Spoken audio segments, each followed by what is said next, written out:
Bonsoir à tous. Si vous avez lancé cette vidéo, je suppose que c'est parce que vous appréciez cette petite rétrospective sur les assassins d'Ubisoft. Et soyez heureux, ou pas, parce qu'il y a encore un paquet d'épisodes de prévus. Donc on va s'attaquer sans attendre à la suite. Pour vous rappeler un peu la situation, Brother Daub est sorti le 18 novembre 2010, là où Révélation sortira le 15 novembre 2011. Encore moins de temps pour le développement, là où Brother Daub avait déjà mis moins d'1 an. Et malheureusement, le schéma avait l'air de se répéter. On commençait par une annonce d'Assassin's Creed 3, avec un nouveau héros, une nouvelle époque. D'ailleurs, certains indices laissaient supposer qu'on incarnerait une femme pendant la Révolution française. Mais plus le temps passait, plus le titre semblait à nouveau s'orienter vers un spin-off. Et je soupçonne très fortement les développeurs d'avoir commencé le jeu sans vraiment savoir de quoi ils allaient parler. En effet, si on se fie aux news de jeuxvideo.com, Ubisoft avait mis en place un site teaser, qui révélait de nouveaux indices sur le jeu chaque fois qu'il faisait le buzz. Dans l'ordre, on a donc eu le nom d'une île japonaise, Ageo, le disque de Phaistos, un avant-bras d'assassin, vraisemblablement celui d'Altaïr, et une forteresse similaire à Masyaf. Devinez quoi? Les deux premiers indices n'ont absolument aucun putain d'impact dans ce jeu. Éventuellement, on pourrait associer le disque de Phaistos aux clés de Masyaf, mais enfin là, niveau indice, c'est quand même bien tortillé du cul pour chier droit. Ubisoft a ensuite annoncé qu'Ezio et Altaïr seraient tous les deux jouables dans cet opus, et que cette aventure nous conduirait à Constantinople. Mais le studio annonçait également que Révélation était censé être le tout dernier épisode dans lequel apparaîtrait Desmond. Et une nouvelle supplémentaire est venue alourdir d'autant plus les délais de fabrication des jeux. Cette putain d'annonce. Vous vous souvenez de la fin du monde de 2012? Oui, cette prophétie à la con qui annonçait qu'on crèverait tous le 21 décembre 2012. Eh bien, Ubisoft souhaitait justement y lier l'apocalypse solaire de son univers. Et en l'occurrence, pourquoi pas? C'est leur univers, ils partent dans le délire qu'ils veulent, du moment que ça reste cohérent. Le souci, c'est qu'ils ont voulu lier la temporalité du jeu à la temporalité réelle. C'est-à-dire que, la fin du monde survenant en 2012, il était à leur sens impossible de faire apparaître Desmond dans un jeu qui sortirait en 2013. Je résume! Non seulement Ubisoft annonçait clairement qu'il n'avait pas l'intention de se limiter à Desmond comme seul et unique utilisateur de l'Animus, ce que je peux comprendre, l'univers d'Assassin's Creed est assez étendu pour se le permettre, mais en plus, ça voulait dire que les studios allaient mettre les bouchées doubles afin que le fameux 3e épisode sorte avant décembre 2012. Oh putain de merde. On va s'arrêter là pour l'aspect étude de développement parce que c'est pas le but, et franchement j'aurais suffisamment à gueuler comme ça pour le prochain épisode pour en rajouter maintenant. Donc, Assassin's Creed Révélation se déroule essentiellement au Moyen-Orient à partir de 1511, ce qui le place ici dans la frise chronologique. Oui, j'ai mis une frise, histoire de différencier la chronologie des sorties, l'ordre dans lequel je sors mes vidéos, et la chronologie de l'histoire d'Assassin's Creed, qui en fonction des épisodes sera totalement différente. Jusqu'à présent, pas besoin d'aller plus loin dans les explications, on se contente d'avancer dans le temps. Alors, commençons par le commencement. Eh ben, il y a du neuf étonnamment. Bon, pas nécessairement dans le HUD, on a quelques modifs, mais rien de bien transcendant. Mais il y a quand même des changements, et notamment au niveau du gameplay. Bon, déjà, vous l'aurez deviné, Ubisoft ayant appuyé sur le champignon pour sortir cet opus, on retrouve les mêmes problèmes de ralentissement et de freeze que dans l'épisode précédent. C'est toujours chiant, mais c'est pas pire que Brother Daub, donc je vais pas en dire plus. Pour en revenir aux nouveautés, on constate que le gameplay a subi quelques modifications. Jusqu'à présent, on s'était toujours servi d'un système de mannequin. Un bouton pour les jambes, un pour la main armée, un pour la main libre, un pour la tête. Un gameplay bien pensé, mais qui a vite fini par montrer ses limites. Notamment dans les 2 derniers épisodes. Cette fois, petit changement, le bouton de main armée sert désormais pour les armes de corps à corps, et celui de tête pour les armes à distance. Ce qui vous permet d'utiliser rapidement l'un ou l'autre. Ce qui est... une putain d'excellente idée. Bon, j'étais persuadé que l'arbalète était une arme à distance, mais visiblement je me trompais. Du coup, vous avez désormais accès à 2 roues d'inventaire, chacune manipulée par un joystick différent. Pour ce qui est de la tenue d'Ezio, autant celle de l'épisode 2 et de Brotherhood me faisait hurler, autant je trouve celle-ci infiniment plus classe sans être envahissante. Et notamment à Constantinople, je trouve que la tenue fait plus discrète. D'autant que, essentiellement pendant les cinématiques, Ezio retirera sa capuche par instant. Et oui, vous l'avez sans doute vu, Ezio n'a plus du tout la même gueule que Desmond. Ou alors ils l'ont tellement vieilli que ça se voit plus. Et putain de merde, c'est rare de pouvoir jouer un quinquagénaire aussi classe et efficace. Enfin, efficace, ça dépend du point de vue quoi. Déjà, évidemment, Ezio n'est pas plus discret qu'avant.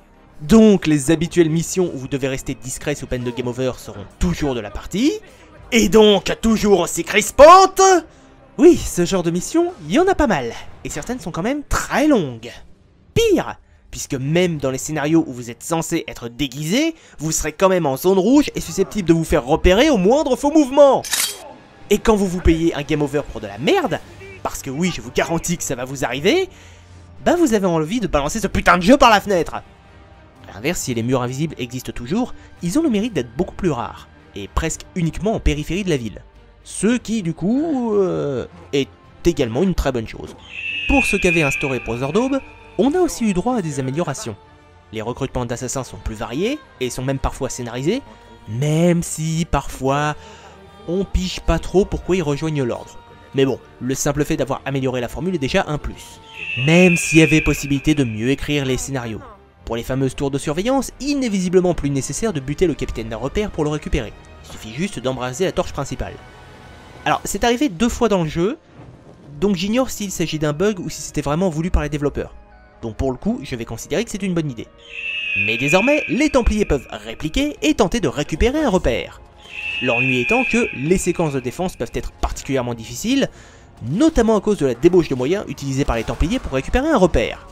Je sais pas, ils étaient pas censés être pas super nombreux à la base? Ah oui, et maintenant qu'on en parle, il faut que j'aborde le cas de la notoriété.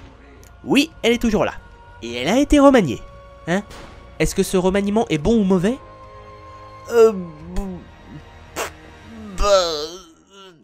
C'est-à-dire que... Je sais pas. Commençons par le commencement. Il y a désormais 2 groupes de gardes dans la ville, qui se détestent et s'attaqueront mutuellement. Les Byzantins, affiliés aux Templiers, qui eux vous attaqueront pratiquement à vue, et les autres qui sont neutres, et joueront grosso modo le rôle de soldats lambda. Sauf que vous pourrez rarement compter sur les soldats pour vous défendre, puisqu'en général, les Byzantins vous attaquent dans un lieu où il n'y a pas de garde. Et si jamais vous faites mine de tuer un Byzantin devant des gardes, même si c'est pour vous défendre, vous serez considéré comme un ennemi à abattre.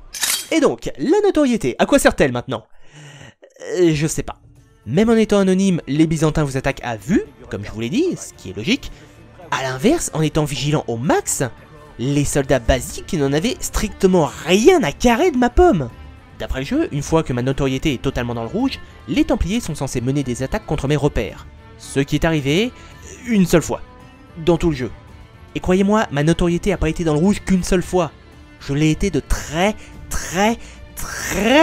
nombreuses fois. Donc du coup, la notoriété est moins chiante, ce qui est une bonne chose, mais elle est toujours aussi aléatoire. Le meurtre discret sans témoin d'un archer la fera toujours grimper, mais désormais, si vous vous battez en groupe devant témoin, ça montera presque à chaque meurtre. Le problème, c'est que la notoriété monte aussi pour d'autres raisons. Si vous recrutez des assassins par exemple, ou si vous achetez un bâtiment. Car oui, tout comme dans Brother Daube, vous avez toujours la possibilité d'acheter toute la ville pour gagner progressivement de l'argent. Sauf que maintenant, si vous achetez ou rénovez un bâtiment, vous serez davantage connu. Ce qui est une idée de merde! Si encore la ville était sous domination des Templiers, mais même pas!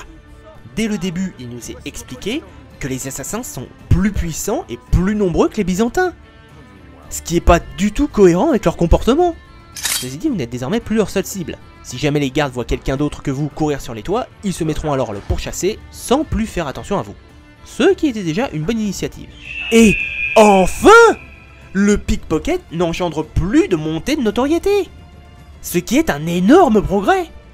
Au passage, vous avez toujours les fameux parachutes débloqués dans l'épisode précédent. Ils sont toujours très utiles, même si je pense que mettre leur activation sur la touche pour frapper, c'était pas l'idée du siècle. Mais aussi, on entre en concurrence directe avec le saut de la foi. Tout le monde le connaît, le saut de la foi. Depuis le premier épisode, c'est le fait de se jeter dans le vide afin d'atterrir directement dans un tas de foin sans dommage. Le parachute permettait de passer outre ce point, mais parfois ça rate. Si jamais vous avez l'intention de vous jeter dans le vide avec le parachute pour atteindre un point éloigné plus rapidement, et qu'il y a un tas de foin dans la zone, Ezio va privilégier le tas de foin au parachute. Ce qui là est extrêmement chiant, on va pas se mentir. Il aurait mieux valu pouvoir différencier le saut normal et le saut de la foi. Genre, par exemple, maintenir la touche de saut pour faire un saut de la foi, tandis qu'un appui bref provoquerait un saut normal. Et pour en finir avec le gameplay habituel, attardons-nous un chouïa sur la vision d'aigle, qui permet désormais de voir le passé et les parcours des cibles. Oh putain de merde. Cependant, elle a perdu en efficacité, puisqu'il vous faudra désormais de longues secondes à poster un viseur sur chaque cible avant de pouvoir l'identifier. Ce qui techniquement est une moins bonne idée, mais dans le sens où Ezio commence à se faire vieux, ça reste logique. Passons désormais aux nouveautés du soft, et... Bah elles sont super nombreuses. Et notamment au niveau du gameplay, puisque vous allez très vite acquérir le crochet, qui peut à la fois vous servir d'arme en esquivant des gardes ou en les propulsant, améliorer votre vitesse de grimpette, ou permettre quelques acrobaties nécessitant un minimum de réflexe. Rien que ça, cette arme-outil est déjà un excellent ajout et apporte un vrai impact sur le gameplay. Par ailleurs, ça le lie à une autre nouveauté que sont les tyroliennes. Des points sur lesquels votre crochet vous permet de glisser et même d'effectuer quelques assassinats en hauteur. Bon, après, petit souci, les tyroliennes ont toutes le symbole bien visible des assassins. Seriously ? Une autre nouveauté, c'est la capacité à créer et utiliser des bombes. Étrangement, c'est un arabe qui apprend à Ezio à utiliser les explosifs.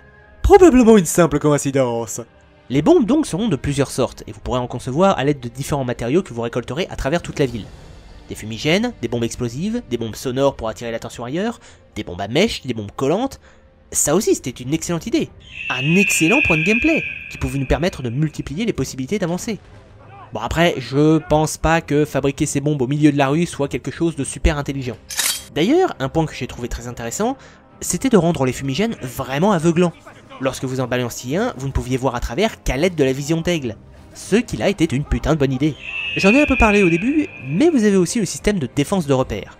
En effet, si les Byzantins choisissent de mener un assaut sur une de vos tours, vous devrez placer successivement quelques assassins et quelques défenses, qu'il est possible de renforcer à mesure que vous remportez des victoires sur les assaillants. Comme je vous l'ai dit, c'est pas génialissime, mais ça fait son office et... Bah le vrai problème, il vient surtout du fait que vous avez 2000 milliards de Byzantins qui viennent se faire buter à vos pieds, alors qu'ils sont pas censés être tout puissants, contrairement aux Borgia de Brother Daube, et même là leur quantité faramineuse n'était pas crédible. Vous aurez également la possibilité de récupérer les habituels collectibles, mais qui seront essentiellement des fragments de mémoire. Oui, on ne partira pas à la recherche d'une saloperie d'armure ultime, ni d'un putain de code caché à décrypter. Ouf! Quant à ces fragments de mémoire, vous devrez en réunir un certain nombre, afin de permettre à Desmond d'accéder à des séquences mémorielles spéciales, retraçant son passé, son enfance, bref, son histoire, qu'on en sache un peu plus sur ce qui l'a amené jusque-là. Et ces missions sont... sympatoches, mais qui auraient gagné à être beaucoup plus courtes, parce qu'elles sont très répétitives et assez chiantes. On est très loin du niveau d'un Portal. Et évidemment, vous aurez toujours des missions secondaires, comme la gestion de vos recrues, mais aussi des quêtes annexes qui vous seront proposées par les différentes factions que sont les voleurs, les roms et les mercenaires, ainsi que Piri Race, qui va plutôt se focaliser sur l'usage des bombes. Et enfin, l'ultime nouveauté, ce sont les courses de chars, qui n'ont lieu qu'au début et à la fin du scénario. Ce qui est pour moi une bonne et une mauvaise idée. Une bonne parce que justement on n'est pas harcelé du début à la fin du jeu avec un système de gameplay qui, avouons-le, est pas génialissime. Et mauvaise idée parce que, quand on arrive à la fin du scénar, il y a des chances qu'on ait oublié comment le bazar fonctionnait. Ah, et au passage, il est préférable de garder constamment affiché le système d'indication des touches. Car oui, parmi les events possibles, vous êtes susceptible de vous faire agresser par un meurtrier. Et si c'est le cas, aucun QTE ne s'affichera pour vous dire où appuyer pour vous défendre. Ce ne sera indiqué que là. Ce qui rend le truc encore plus infantilisant, puisque vous êtes obligé de garder l'affichage si vous voulez réagir au QTE. Et voilà, je pense qu'on a fait le tour du gameplay de Révélation. Comme vous avez pu le constater, il y a toujours pas mal de défauts laissés par les prédécesseurs. Mais il y a aussi pas mal de bonnes idées, de vraies nouveautés qui ont été instaurées.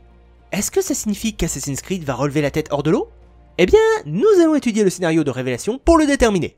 Comme d'habitude, si vous ne voulez pas vous faire spoiler, arrêtez-vous là, mais si vous avez envie de connaître la suite, alors le lien de l'épisode du scénario est dans la description. Sur ce, je vous laisse, gros bisous, et à bientôt à bord de l'Universalis.